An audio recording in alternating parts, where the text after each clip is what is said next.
আজ ২৫শে জুন দুপুরে বাংলাদেশ সচিবালয়ে স্বরাষ্ট্র মন্ত্রণালয়ের সম্মেলন কক্ষে মাদকের অপব্যবহার ও অবৈধ পাচার বিরোধী আন্তর্জাতিক দিবস ২০২৫ উদযাপন উপলক্ষে ৩২টি বেসরকারি মাদক আসক্তি নিরাময় কেন্দ্রের প্রতিনিধিদের মাঝে আর্থিক অনুদানের চেক বিতরণ কার্যক্রম অনুষ্ঠিত হয়।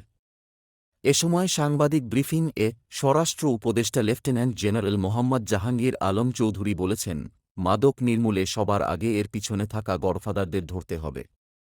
তবেই মাদকদ্রব্য নিয়ন্ত্রণে সরকারের কর্মসূচি সাফল্য পাবে। শুধু মাদকের বাহকদের ধরে লাভ নাই। উপদেষ্টা আরও বলেন, আমাদের দুইটি বড় শত্রু রয়েছে, এক নম্বর হচ্ছে দুর্নীতি এবং আরেকটি হল মাদক। মূলত মাদক এখন সমাজের সর্বত্র ও সকল শ্রেণীর মানুষের মাঝে চেয়ে গেছে। মাদক থেকে দেশ ও জাতিকে রক্ষা করতে হলে সর্বাগ্রে প্রয়োজন সচেতনতা। শুধুমাত্র মাদক নিরাময় কেন্দ্রের মাধ্যমে এটি থেকে উত্তরণ সম্ভব নয়। তিনি বলেন, মাদক যেন বাহির থেকে দেশে ঢুকতে না পারে সে বিষয়ে সীমান্তরক্ষী বাহিনী বিজিবি ও আইন-শৃঙ্খলা রক্ষাকারী বাহিনীকে আরও তর হতে হবে।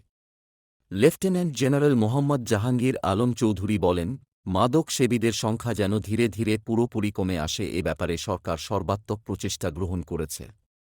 গত কয়েক সভায় ১,৪০০ কোটি টাকা ব্যয়ে ৭টি বিভাগীয় শহরে ৭টি বিভাগীয় মাদকাসক্তি নিরাময় কেন্দ্র নির্মাণ প্রকল্প অনুমোদিত হয়েছে।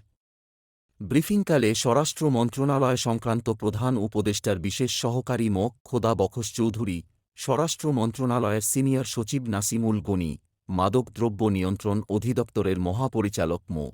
হাসান মারুফ প্রমুখ উপস্থিত ছিলেন। প্রেস ব্রিফিংয়ের আগে উপদেষ্টা ঢাকা মেট্রো এরিয়া সহ ঢাকা বিভাগের ৩২টি মাদকাসক্তি নিরাময় কেন্দ্রের মাঝে ৫৭,৮৯,৫০০ টাকার অনুদানের চেক বিতরণ করেন।